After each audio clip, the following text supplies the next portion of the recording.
Good morning, everyone. Happy Monday morning to you. Welcome back to Morning Musings.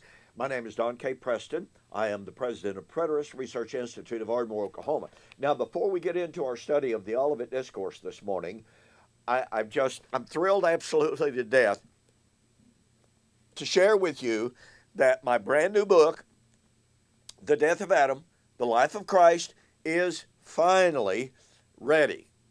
I cannot explain, why in the world we had to submit this manuscript 7 times to my publisher. In the past, it's just been a breeze, but they recently merged with another company. Ever since then, there's just been one complication after another. They would come up and say, well, it's not ready because of this, and I would check this, and there would not be an issue. I mean, it was just unbelievable, the difficulties. I'm extremely frustrated, but the thing about it is, it's finally ready. The Death of Adam, the Life of Christ. There's almost nothing more central to our discussion of the story of eschatology than understanding the death of Adam. Resurrection would be to overcome the death of Adam, according to Paul in 1 Corinthians chapter 15.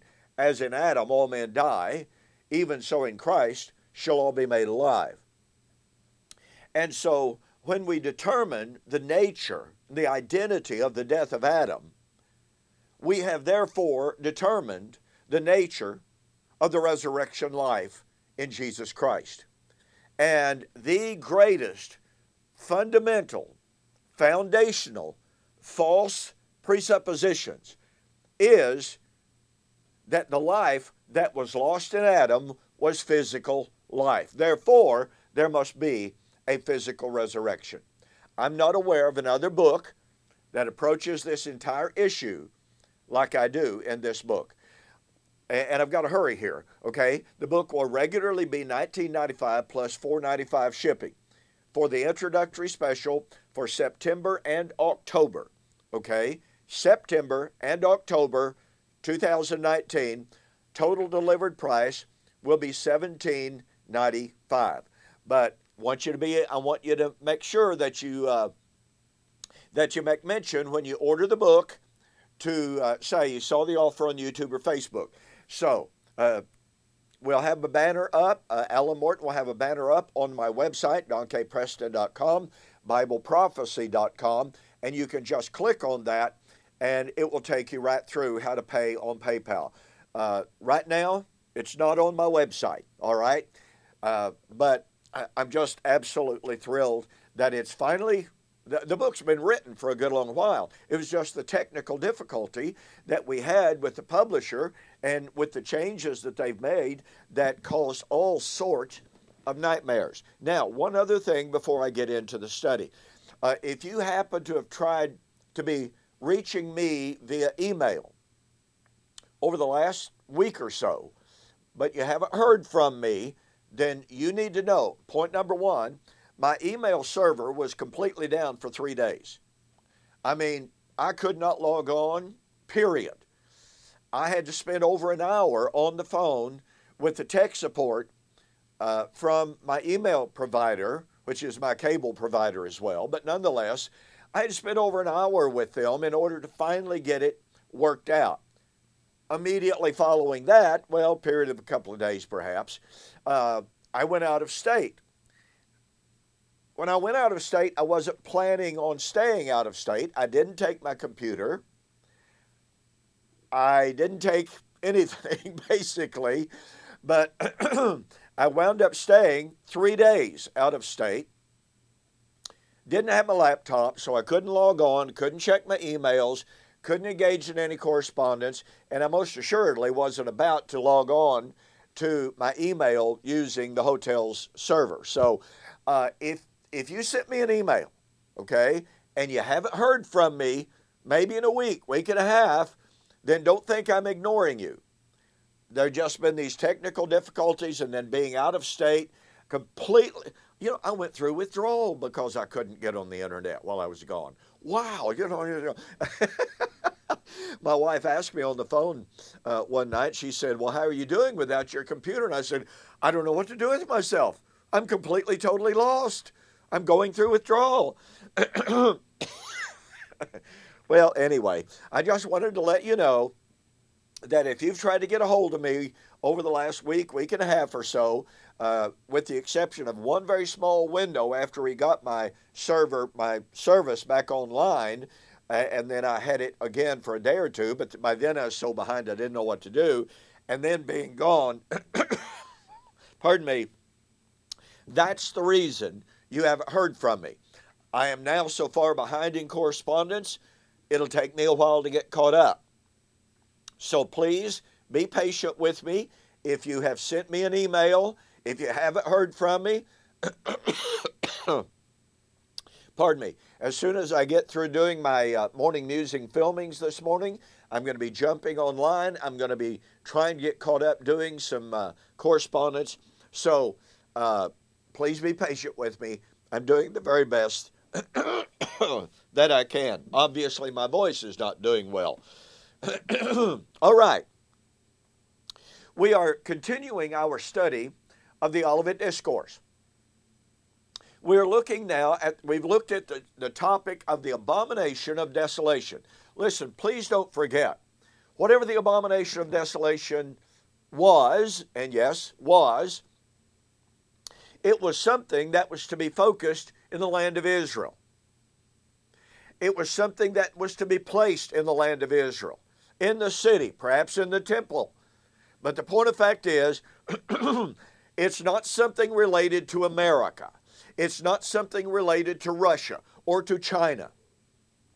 The abomination of desolation was to be a, quote, localized, dramatic event, such that Jesus said, when you see the abomination of desolation spoken of by Daniel the prophet, let the one who reads understand, then let those who are in Judea flee. Thus the abomination of desolation would be focused in Judea. I think it's interesting that Brent Petrie, I think absolutely correctly, points out that Jesus' allusion to the abomination of desolation means that Jesus is drawing directly on Daniel and applying Daniel to Israel's last days drama. Well, I think that's self-evident from the book of Daniel, but there are some who are denying that these days. Anyway, we turn our attention now to the fact that Jesus said that after the abomination of desolation, and as a result of the abomination of desolation, and remember, the language of the abomination of desolation is literally the abomination that causes desolation. The abomination is not the desolation itself. It is rather, just as Jesus explained in Matthew chapter 23, as he pronounced 7 woes on Jerusalem for her sin, sins which were violation of Torah, and said as a direct result of those sins, your house is left to you desolate. Sins leading to desolation. Well, then in Matthew chapter 24, 21 and following, pardon me, as Jesus has just discussed the abomination of desolation and said, pray that your flight be not in winter. Let those who are on the housetops not come down. You know, that wouldn't apply very well to our modern day, would it? Anyway, got to move on. But Jesus said, for then when? The appearance of the abomination of desolation. For then shall be great tribulation, such as has never been from the beginning of the creation or ever yet shall be. Now, our dispensational friends tell us, well, you see, that couldn't be AD 70 because after all, if you look at what Mao Zedong did, as many as 30 or 40 million people killed. If you look at what the Khmer Rouge did in Vietnam, millions of people slain. If you look at what Lenin or Stalin did, I believe it was Stalin who said, one person murdered is a tragedy, 1 million people killed is a statistic. Human life meant nothing to him. And so we look at those catastrophic, horrific events. And the story of Hitler, obviously. 11 million people killed. How many people total killed in World War II? And again, our dispensational friends tell us, see, the fall of Jerusalem didn't compare. Did not compare with the loss of 11 million, 30 million, 50 million. How can you even begin to say that AD 70 could be the Great Tribulation, so great that nothing like it had ever been or ever yet shall be? Well, number one, I believe that when we literalize that language and make it be absolutely woodenly literalistic, we fail to understand the nature of Hebraic, hyperbolic, and apocalyptic language. You see, this language of nothing like it before, nothing like it ever after, I'm not going to say it's common language, but it's certainly language that was used previous to AD 70, and by the way, to apply to the fall of Jerusalem. In Ezekiel chapter 5, 8 and 9, the Lord chronicled Israel's sin, Jerusalem's sin. And he said, because of all of these abominations that you have committed. Abominations, abominations leading to what? Desolation. Because of all of these abominations, sins, and transgressions with which you have committed, I'm going to do a work in you such as has never been, like I have never done before, nor that I will ever do again. Now, folks, he's talking about the fall of Jerusalem in BC 586. And so again, and I'll read verse 9. I will do among you what I have never done, and the like of which I will never do again, because of your abominations. Once again, notice the link between abomination and desolations. Your abominations.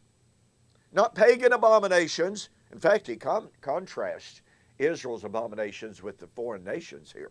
Anyway, then when that destruction in 586 BC had taken place, Daniel, aware of Jeremiah's prophecy that their captivity would only be for 70 weeks, prayed to the Lord, and he reminds the Lord. Daniel chapter 9 is what was known as a Reb Todeh prayer. I won't go over all the points of it, but it's important to know that. So, Daniel confesses Israel's sin, confesses her abominations, confesses the righteousness of God to bring judgment on her. And he says in verse 12, He, Yahweh, has confirmed His words which He spoke against us and against our judges who judged us by bringing on us a great disaster. Now watch his words. For under the whole heaven, such has never been done as what has been done to Jerusalem. Oh, wait a minute. He wiped out Sodom and Gomorrah, hadn't he? Completely wiped them off the face of the earth. Well, sure. Now, we'll have more to say about the Great Tribulation tomorrow, okay? But the point of fact is, for the current time, what you need to see is that this language of such as has never been nor ever yet shall be does not have to be taken in a woodenly literalistic manner. But what you really need to see is that the abomination of desolation and the Great Tribulation, point number one, are inextricably linked together. The one leads to the other. Point number two, it is Israel's abominations that leads to that tribulation. It is not pagan nations committing abomination of desolation. It is Israel's sin that would lead to the tribulation. Well, I'm already out of time this morning. I appreciate you being with me. Hey, do not forget the death of Adam, the life of Christ. Regularly $19.95 for September and October, special introductory price, $17.95, total delivered price to your door. We don't have a banner up already, okay, as of this morning. So if you want a copy of the book, just contact me by email and say, Don, how do I pay? I want to order the book, okay? I want to order The Death of Adam, The Life of Christ. Okay, out of time. I'll see you on the flip side.